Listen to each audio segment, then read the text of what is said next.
All right, we have a quorum. We'll get started with today's meeting. It's January 27th, the board meeting for Capital District Transportation Authority. Welcome, everyone. First item on the agenda is to approve the agenda that's been submitted. Can I get a motion on that? So moved. Mike, second. Okay. Denise, thank you. Any objections? We'll move ahead with the agenda as presented. The next item is the approval of the minutes of the prior meeting, December 23rd. I do have one change to suggest, that on the Board Operations Committee report that I made the presentation, not Yes. Mr. Cashone. Thank you. I remember I forgot my notes and I did it from memory, so I'd like it to be part of the record. So as amended, can I get a motion to approve the minutes of the last meeting? So moved. Thank you. Second. Denise. Thank you, Georgie. All those in favor say aye. Aye. Aye. Aye. Thank you, everyone. It's approved. We'll move on to committee reports, and I'll make the Board Operations Committee report, which met on January the 13th at 9:15 a.m. The committee reviewed the agendas for the January committee meetings as well as this board meeting. Carm presented an update on COVID-19 and its impact on CDTA and the services we provide. The company's developed procedures to keep employees and customers safe. Despite that, there are a number of employees who have tested positive or are in quarantine status, and this impacts the operation has changed the way that human resource department functions. There are lots of new procedures, lots of changes that are taking place. We are also looking to make the health center a vaccination site. Plan to introduce COVID testing soon, and Carm will be talking about this later in the meeting when he makes his report. Carm also provided the committee with a closeout report on the work plan for 2020-2021. If we look back at 2020, in spite of the COVID pandemic, CDTA forged ahead to complete our strategic plan. We launched the second BRT service. We expanded the CDPHP cycle program, and we're improving and adding to flex service. It was quite a successful year with lots of accomplishments. Stay tuned. There's going to be more to come on all these things. Committee discussed a pending legal matter, which we will address in executive session later in the meeting today. The next meeting of the Board Operations Committee is February the 10th at 9:15 here at 110 Waterville Avenue and via Microsoft Teams. The next committee report is the Performance Monitoring Audit Committee. Denise Figueroa, take it away. Thank you, Mr. Chairman. The committee met on January 20th on Teams as well as at 110 Waterville Avenue. And we have several consent agenda items. The first one is approval of a 2020 surplus sales. We dispose of equipment, vehicles, and parts that have surpassed their useful life. Many items are auctioned on eBay, sold for scrap metal, or recycled. Some cell phones and accessories were auctioned to employees. $21,656 was returned to the operating budget because of these disposals, and we need a motion to approve the report on the disposition of surplus items. Can I? So moved. Thank you, George. Can I get a second? Second. Second for Mike. Any discussions about this matter? Although I only hope that that's not Denise's new way of introducing resolutions. All those in favor of resolution number 1, say aye. Aye. Any noes? Abstentions? The resolution is approved. Thank you. Okay, our next item is approval of a contract for fare collection software. The link fare collection system is used for Navigator smart cards, revenue ridership reporting, and retail point-of-sale systems. We need to renew our maintenance contract for support, maintenance, and hosting of the Link software. Staff recommends a 5-year sole source contract to GenFair.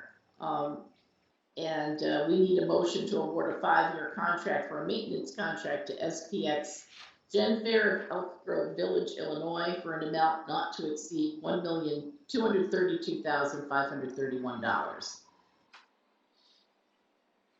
Can we get a motion on resolution 2, and then we can have some discussion? I'll make that motion. Thank you, Denise. Second? Thank you, Mike. Second. Any discussion about this item? There was quite a bit in committee, as I remember. Yeah, and just that it is, the software company that we currently have, and that's why it's a sole source contract. It's their software, and basically, in order to do the maintenance on it, we need the people who developed it. Yeah, we have, as Denise said, there's more than a handful now of things like this that come to you. And, Chris and I laugh, staff refers to these as IT projects.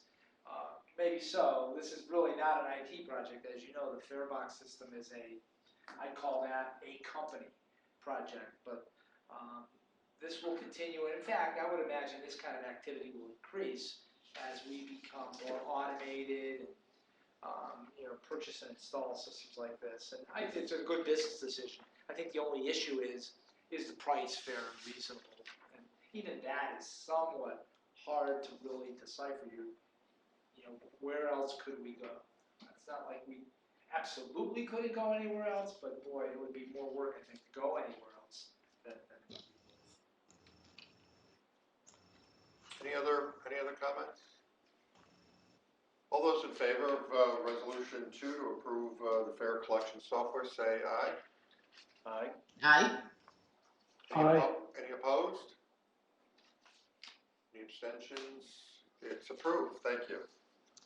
Okay, we have another contract for planning software, and this is again a sole source contract. Our planning department uses a software tool called Remix that allows for reviewing and analyzing our service network.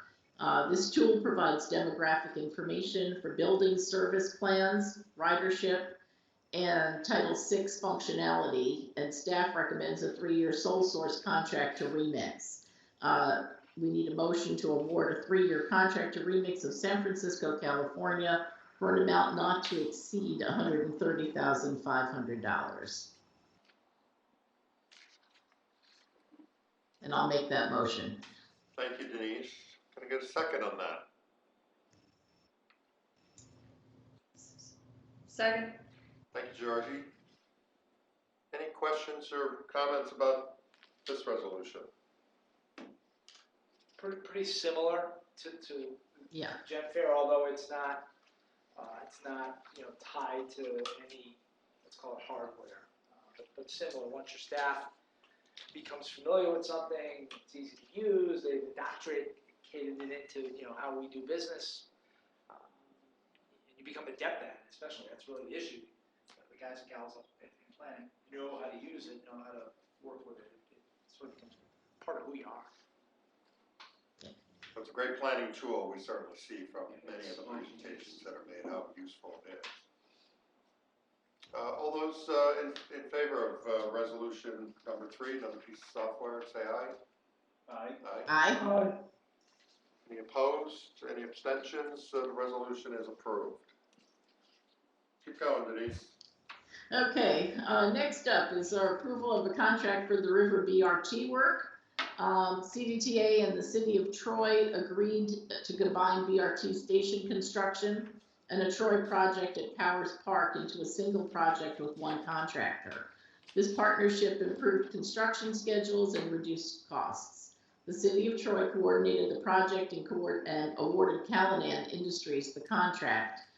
We need a motion to award a sole source contract to the City of Troy for reimbursement to Callahan Industries for construction activities in an amount of $75,656. Can we get a motion on this resolution? So, Thank you, Mike. Georgie seconded. Any comments about this? Powers Park, Looks good. your It was neighborhood. a great, me and Chris talked about this before because they have the concerts in the summertime, and it's a big crowd there, and big difference on the sidewalks and stuff there. It was a good cooperation with the city. So we're pretty proud of this type of thing, and I'm proud of the people who put this together on our staff. I mean, it says sole source, but it really should be shared community partnership. But there's not a box under the procurement manual for that.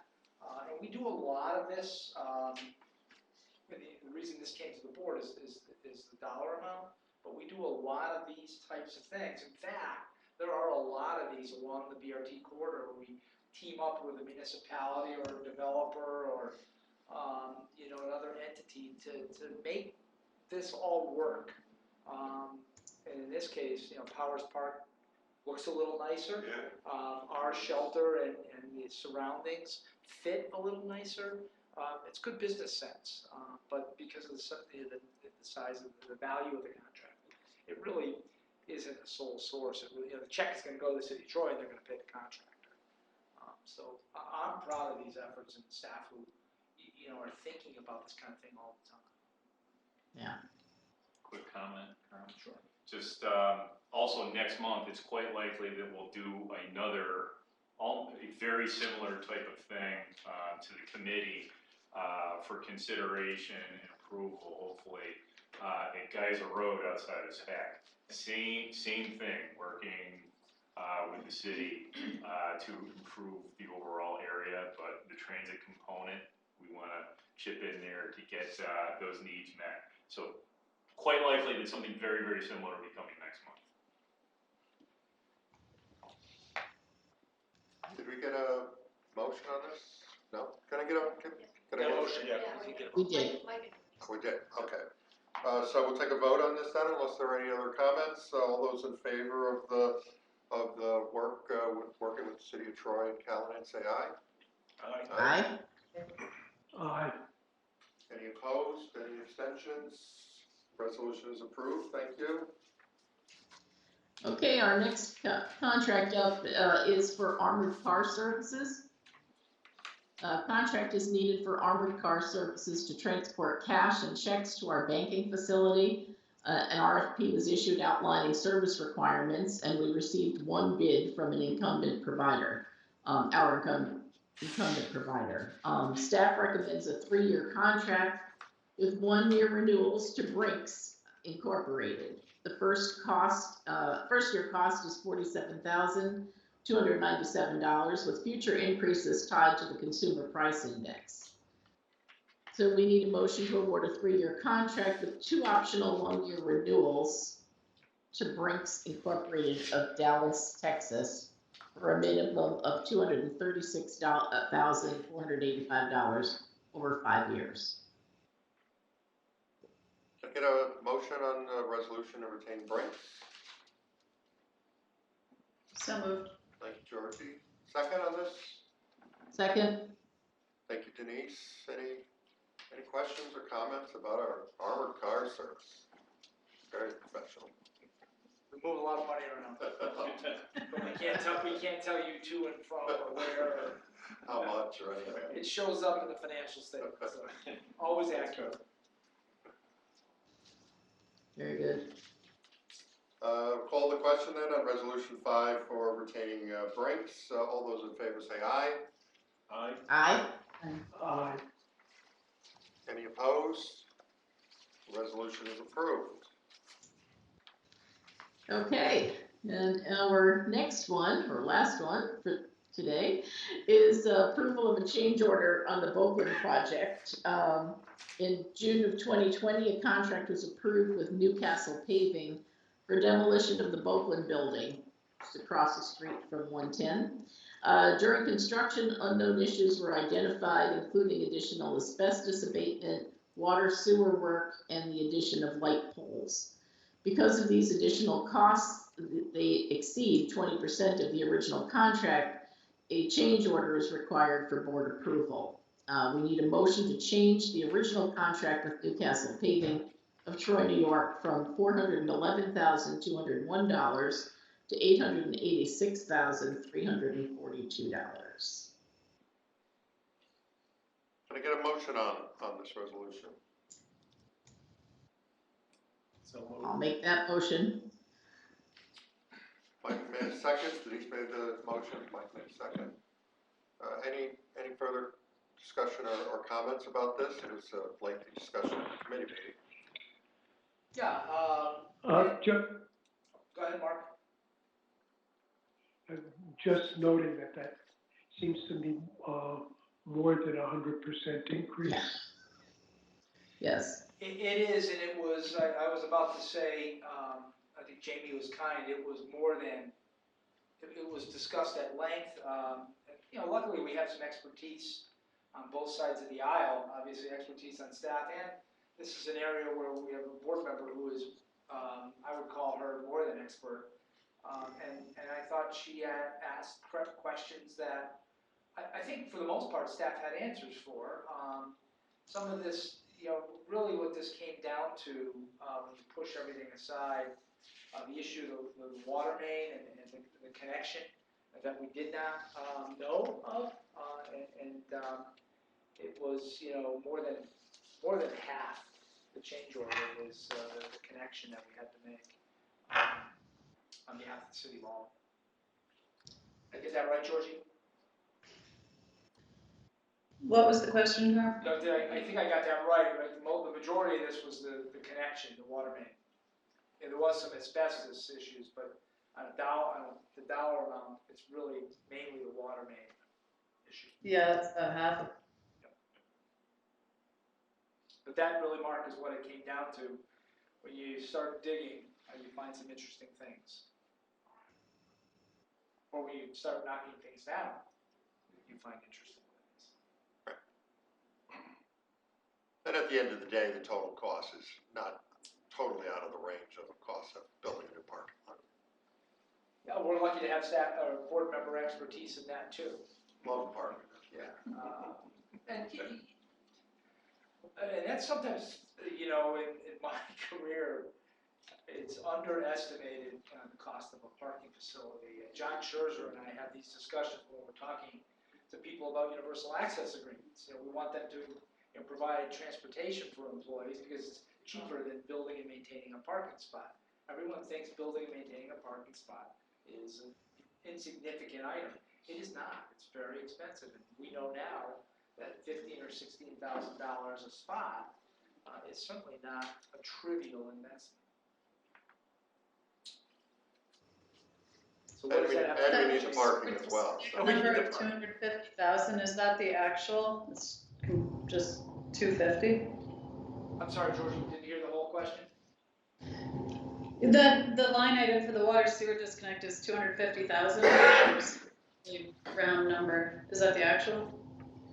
We're looking at The final bills are still coming in, you know, because there's a delay in the billing, but it's gonna land about there, yeah. The work is complete, so there's no more unknowns with the exception of repaving over that little section of the street. But the final bills are coming in, and it's gonna come out to be, that's an approximation, but it's very, very close. And it's a time and materials contract, not a lump sum? On that component, absolutely.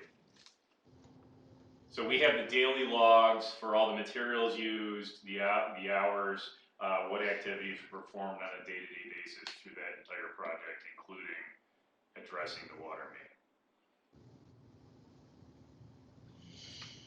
Any other questions or comments about this matter? And we'll move the question. All those in favor of the change order for both of them projects, say aye. Aye. Aye. Any opposed? It's approved. Thank you, everyone. Denise, continue with your committee report. Okay, Jamie, I'm gonna recuse on that vote. Okay. So it's an abstention? Yeah. Okay. One abstain. And it's approved. Go ahead, Denise. Okay, next, we had an audit committee, report. Sarah Matrose provided her quarterly report, which, is included in your packets. Her annual independence and objectivity statement was reviewed and a written summary was provided. Are there any questions on that report? Okay, if there are none, we had a couple of administrative discussion items. The first was an annual procurement report. Stacy Sansky provided the annual review of the procurement report, and a written summary is included in your packets. Any questions on that? The primary thing there was disposition of equipment, and we've already voted on that. The monthly management report was provided, financial management report was provided by Mike Collins. The MRT continues to surpass budget projections, and we are now $2 million over budget for the year. Customer revenue improved this month, but remains 70% under budget for the year. Rail station revenue is down 73%, mainly because there are still few travelers on Amtrak. On the expense side, wages are up 10.8% in December due to extra days, holidays, and high vacation levels, but remains 2.5% under budget for the year. Workers' compensation is over budget because of 2 large scheduled loss of use awards. And general insurance is 17% over budget because of recent insurance increases in our commercial lines. Total expenses, though, are still down for the year, 6.6%. Our financial picture is good because of the CARES Act funding and partial payments from state operating assistance. Although revenue is tightening, we expect to end the fiscal year within budget. Any questions on the monthly management report? Fiscal management? Okay. Oops. I was gonna say, I'll cover some of that stuff in a little more detail in the CEO report. Excellent. Okay. And then finally, we had the monthly non-financial performance report. Chris Desney provided that report. Ridership is down 36% this month and 36% year. Star boardings are down 45% for the year. Fixed route on-time performance was 75%. Star on-time performance was at 85%. There were 29 preventable accidents and 22 non-preventable accidents this month. Because accidents have been increasing, a detailed report will be provided next month. Any questions on the non-financial report? Or comments? It just Alright. because it's hanging out there, the accidents, we're not happy with that. We think, we know the big reason, but we want to drill into that big reason. There's been an incredible churn. There's a lot of new employees. That in and of itself, I guess, would be an acceptable answer. But it's not acceptable to staff, so we'll provide a little more detail. It's nice to know that new people have accidents, but I don't think that's all that surprising. So what we need to do is a little deeper, and what are we going to do about it? Because new people are in our future. Right. Thank you, Carr. Okay, so the next meeting of the committee is scheduled for noon on February 17th at 110 Waterville Lee on Microsoft Teams. And that concludes my report. Thank you, Denise. Thank you. We'll move on then to the Communities and Stakeholder Relations Committee. Pat Lance is going to make that report. All right, thanks, Jim. Community and Stakeholder Relations Committee met on January 21st, 2021 at 11:30 in person and via Microsoft Teams. Staff provided updates on marketing and communication efforts throughout 2020. Jamie Watson summarized the monthly media relations community engagement report and provided a 2020 year-in review report. Throughout the year, CDTA had 247 earned media placements in television, newspaper, and radio. Many of the stories focused on CDTA's response to COVID-19, our new service like the River BRT, and community partnerships. Jamie talked about goals for CDTA's communication and community engagement activities over the next year. John Scherzer provided a look back at marketing initiatives in 2020.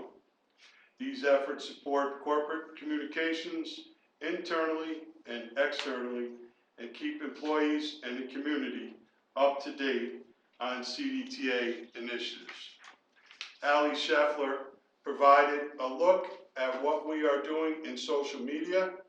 In 2020, CDTA's social media outreach played a big role in helping to keep the community connected with COVID-related service changes, new services, and community outreach.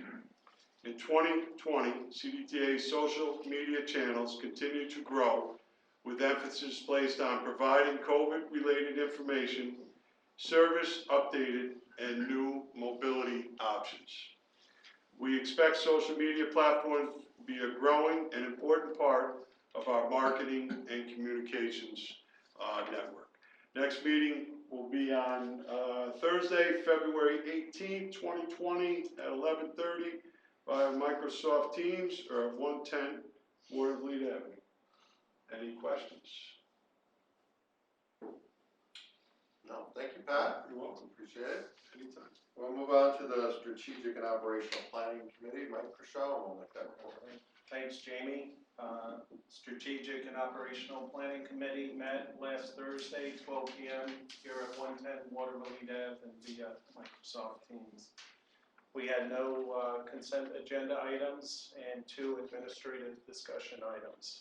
The first was presented by Ross Farrell regarding our service planning updates. In response to the COVID-19 pandemic, resulting fluctuations in ridership and need for social distancing, CDTA has adjusted service several times over the last year. Most recently, average ridership has fallen to 30,000 riders per weekday, representing a 25% decline from August and a 40% decline from a year ago. At the end of January, we will implement another round of changes to properly align our resources to demand by reducing the number of hours and miles we operate and maintaining our budgeted staffing levels. CDTA will make available more operators and enable us to respond more effectively to the changing list of issues triggered by the pandemic. On January 31st, frequencies and travel times will be reduced for the following routes: the 12, 100, 353, and 905. This service adjustment will allow additional resources to be added to CDTA's extra list, which covers work of operators that are not available on any given day. Our second item was presented by Mike Collins regarding the fiscal year 2022 budget preparation update. Fiscal year 2022 budget preparation continues to proceed. As of this month, MRT is $2 million above budget. Customer revenue is $12 million below budget. RRS revenue is $3 million below budget. STOA is $11 million under budget, and $12.7 million of federal assistance remains unused. Since December, we have reduced customer revenue projections by $2 million. The second round of coronavirus relief has been announced, $28.4 million, and STOA has been reduced by 10% for next year. Over the next month, we will continue a multi-year approach to narrowing the customer revenue gap, drill down on expense lines, and address the service plan. There will be a full budget review next month. The next meeting of the committee will be on Thursday, February 18th, 2021, 12 p.m. here at 110 Waterville Ave for via Microsoft Teams. And that concludes my report, unless there's other questions or comments. No, thank you. Yes. We'll move on to the CEO report, Carmen Zell. Thank you, Jamie. I'm just listening to Mike's report, and there's so much in there. I mean, all those numbers are really what is making things difficult, you know, because you have to track all of them and sort of understand the tug and pull that's going on. But we'll talk about that in more detail as the year moves along. I provided the Board Operations Committee with a really detailed report on COVID-19. I've been giving you snippets every month. I try to keep everybody up to speed. Unfortunately, you get a lot of the bad news emails about, 3 people tested positive or 14 people are in quarantine. And I apologize for that, but it is really, I think, in the interest of transparency. What you get is there's a similar notification that goes out to employees every single time. Sometimes you wonder if anyone reads it. I realized this week we had a little snafu, a timing issue on one of those notifications, and had a number of employees inquire about it. So we do know that people they're listening, and they're watching, and they're keeping track, and that's really what we're trying to do. But there is no doubt that COVID-19 has changed how we operate. It's changed internally and externally. And now we spend an incredible amount of time monitoring, scheduling, and adapting to all these things. And really, all 3 committees, 4 committees really, reported something about COVID, either directly or indirectly. So it's here. Although things look like they'll be getting better, it is going to be with us, I think, for quite some time. As I reported, 55 as of today, 55 CDTA employees have tested positive. 3/4 of those positives have been since Thanksgiving. So everything you read about and hear about in the news, we can tell you is tracked exactly here. 3/4 of the activity has been in the last couple of months. The virus knows no department, it knows no job title, and it's spread out through all of our divisions. It's an equal opportunity virus, is what we're finding, at least at CDTA. We're actively, I never thought I signed up to be a virus administrator, or vaccine, I should say, administrator, but I've probably spent the last month spending more time on vaccine than anything else.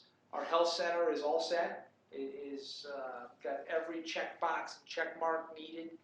It is ready to vaccinate people when and if the time comes.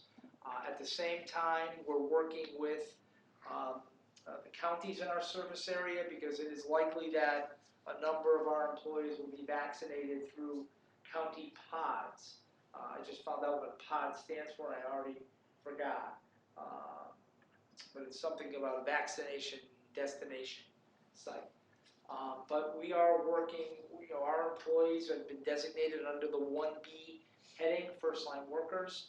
But getting through 1B is interesting because 1B is 7 million people nationwide. So we've got to work through that. But we are actively engaged in multiple ways to get our employees vaccinated. It looks, at least on that portion of our work, it looks like something will start second week in February if I were to be a betting person. Not necessarily vaccinations here, but vaccinations for our employees somewhere. And that really is the purpose here. That will actually, believe it or not, I think be the easy part. The harder part is as we move along to make sure that, quote, everybody is vaccinated or a good percentage of people are vaccinated. We already know what percentage of our people say they want to be vaccinated. It is not in the 70 or 80 percentile, as you would imagine. And I know Denise has done some work on this. It's interesting how this thing breaks out. If you're a student of demographics, you look at that, that's where it becomes very interesting, unequal, not necessarily unfair, but unequal for a lot of reasons. I urge you to look at CapBacks, the website that Albany Medical Center has put up. There's a bunch of information there. I think that's very useful. It tells you a lot about the vaccine, the safety, and it gives you a daily update on the number of people that are vaccinated. It even gives you a daily update on the number of doses that are available. It's very interesting. There's not much, but you can track it. So our current challenge, as Mike talked about in his committee, is headcount. In addition to the positive cases, we have a number of people in quarantine, right this minute, for example. It's about 30 right now, combinations of positives and quarantines. It had been as high as 40, and it was over 40 for a couple of weeks. So those people are unavailable to work, and that is the issue that Mike talked about. It's the issue that the service planning team and operations are dealing with. There are some days when it's amazing to me that we get the service that we say we're going to get out on the street. It's just basically a big jigsaw puzzle every day because you don't know who's going to be here today or who's going to be here tomorrow. Once a person says, I don't feel well, they're not coming anywhere near the building.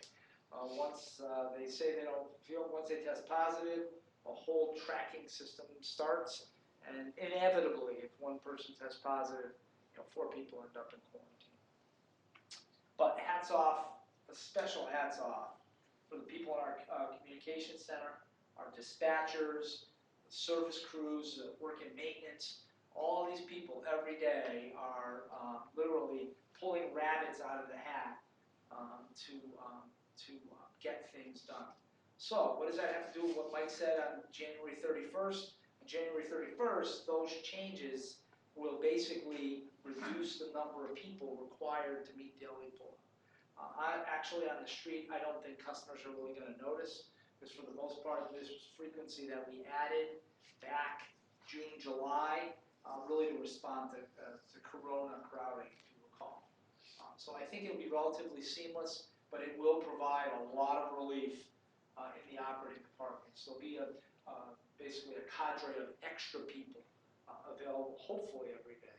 Because right now we're covering the work with what we, at least in transportation, what we call day off operators, people who were calling and say, hey, would you like to work on your day off? And that's not sustainable. It's just not sustainable. Short periods of time, great. Long period of time, not sustainable. So we're hoping that gets us where we need to be. And as Mike said, ridership, actually Mike and Denise, I think said, ridership's at about 60% of where it was same time last year. There's some signs of hope, and it will come back. Question is, how long is it going to take? So in a nutshell, that's the COVID report. It changes every day. There's something new. There's some curveball. I mean, we're working with the counties to get them the list of employees who have indicated that they want to be vaccinated. In and of itself, pretty simple request until you see the information that has to be provided with each employee so that they can pre-register Mike Collins or Chris Desney or Operator Jones or Mechanic Smith. It's a spreadsheet with lots of information. And the more we can provide, the easier it will be. But we're spinning the HR department pretty good right now. They'll survive. They'll be fine. They'll probably be better off as a result. At least that's what my mother always said. Hard work makes you better at the end of the day. It's a chore. It really is a chore. But we'll get there. Budget development, we talked about that in committee reports. The governor's executive budget request calls for a 9.5% reduction in STOA across the upstate systems. It's fair, 9.5 across the board. We'll see. That's the starting point for our advocacy. Transportation hearings started yesterday. NIPTA testified, lots of support, or at least it looked like a lot of support among our legislative representatives across the state, which tells me that we've done a good job over the last several years educating the legislative delegation the importance of what we do. But we'll see where that goes. Lisa Morell and her team are working on that, and we will be having a number of meetings, I'm sure. But the budget decisions are really going to come down to a lot of push and pull between STOA, push and pull between federal support, push and pull between mortgage tax, how long is that sustainable, push and pull with customer revenue, likely to be down throughout all next year. I wish we knew better as to when the rail station will come back to some sense of normalcy. Right now, it is far from normal, as you can tell by looking at our financial statements. But I know we'll produce a balanced budget and a financial plan that will be sustainable, and that confidence is built in our continued collaboration between board and staff and all of our workforce. We have a strong route network, and who would think that we would be talking about emerging mobility choices throughout all this, but we're talking about different ways for people to move, and I think that's going to be important because it won't just be by bus. It's likely to be by bus, our new reality, by bus, by bike, by car share, whatever the method is. We want to be part of it and build it into this new network of service. So I think COVID has slowed us down, but it certainly hasn't beat. It won't beat us.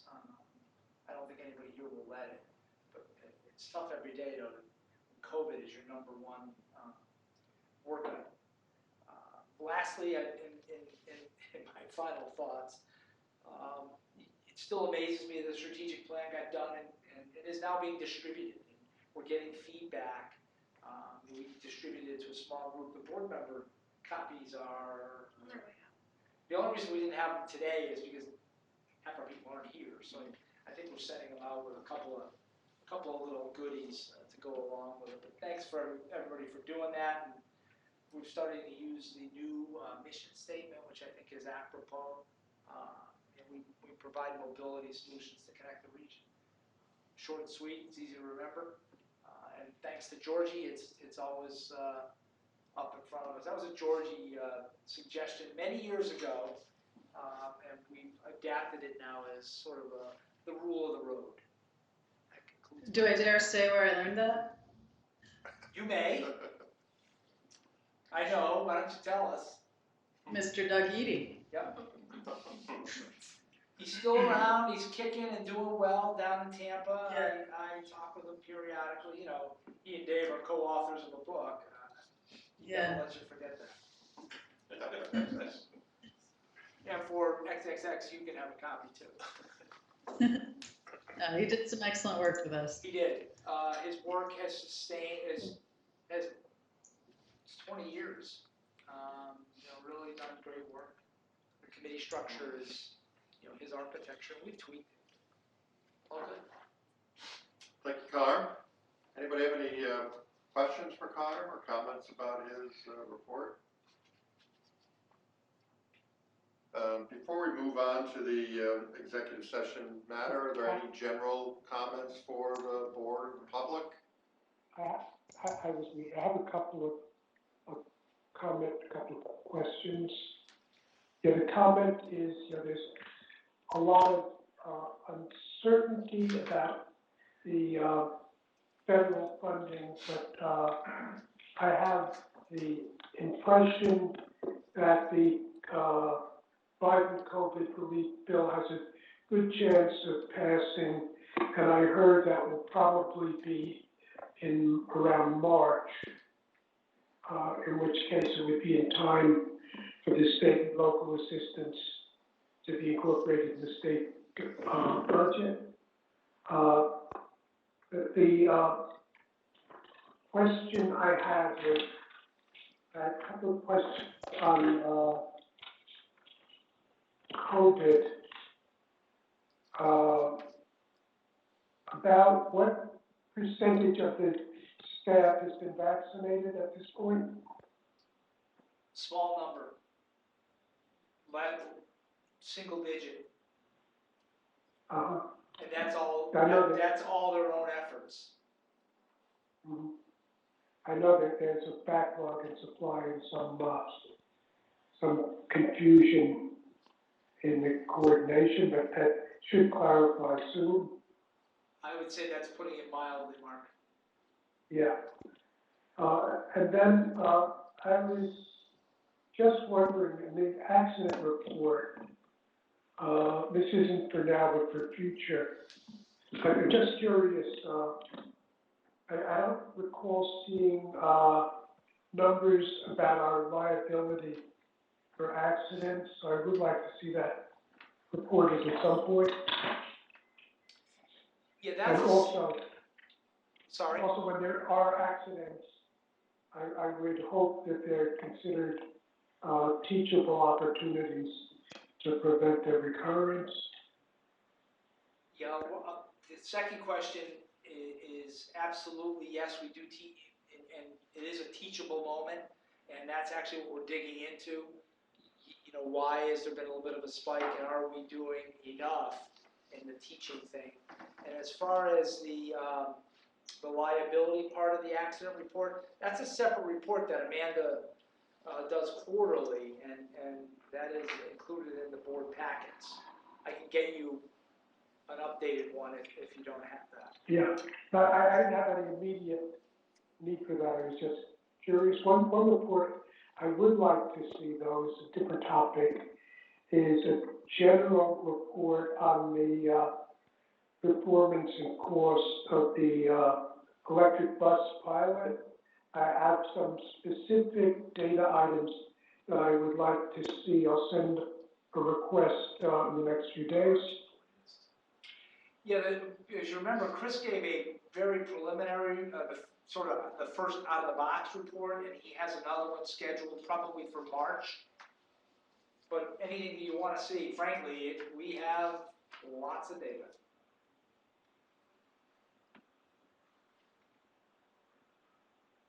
Good. Anything else, Mark? That's it, thanks. All right, thank you. And just as a general comment, that keeping the buses running in this crisis is a non-trivial accomplishment. Absolutely. Yeah, I appreciate that. Sometimes I think we take it for, I take it for granted. Anyone else? All right, before we move into the executive session, because of the use of technology, I think we've got some different ground rules here. Maybe someone could explain it better than me. I believe what's going to happen is the staff is going to leave the meeting, and we think only board members will be, and whoever's in the room here will be part of that meeting, part of the executive session. However, then we have to come back out of executive session because we anticipate action. As a result, that has to be done in an open format. So I think staff already has their marching orders. Hopefully you can now leave the meeting and you'll be able to re-engage when we come back. Did I get that right? And the public stream will go down while we're in executive session. So the public streaming of the meeting will go down because this is an executive session now. So can I get a... Stop the recording. Sorry. Yes, the recording will be stopped, but we need a motion to go into executive session. Correct. Can I get a motion to go into executive So session to talk about a legal matter? Thank you, Georgie. Can I get a second? Thank you, Mike. All those in favor of reconvening an executive session, say aye. Aye. Aye. Any opposed? Good, then we're going to move into executive session at this time, and we will reconvene when we've completed that. All right, we've completed our executive session that took less than 10 minutes. We're now back in our regular session. The board will now consider resolution 07-2021, authorizing and approving settlement of claim. Let me quickly read it. Whereas the Capital District Transportation Authority is charged by Public Authorities Law, Section 1304, with the development improvement of services within the Capital District. And whereas from time to time in the course of normal business operations, the authority may become involved in claim disputes which may result in litigation brought by or against the authority. And whereas under Public Authorities Law 1317, the authority is empowered to settle or adjust all claims presented against or in favor of the authority. And whereas the authority is currently a party in litigation of claim L18-39357 and now has the opportunity to settle the claim without further involvement in the litigation process. Whereas after extensive review and discussion, it is found to be in the best interest of the authority to authorize and approve the settlement of said claim for the total sum of $750,000. Now therefore be it resolved, the authority hereby authorizes the settlement of the claim subject to execution of the associated documents in compliance therewith. 2, the authority staff is hereby authorized to execute all required documentation. 3, the authority hereby authorizes and approves the claim settlement amount of $750,000. 4, this resolution shall take effect immediately. Can I get a motion on resolution 07? So moved. Thank you, George. Second. Second by Denise. Are there any further discussions about this matter? Hearing none, all those in favor of resolution 7 say aye. Aye. Aye. Any opposed? Any abstentions? The resolution is approved. Thank you. With that, our next meeting of the board is Wednesday, February 24th at 12 p.m. via Microsoft Teams and here at 110 Waterville Avenue. And I'll take a motion to adjourn the meeting. So moved. Second by Denise. Thank you, everyone. Have a great day. See you soon. Thank you, Bye. stay safe. Bye-bye, guys. Bye.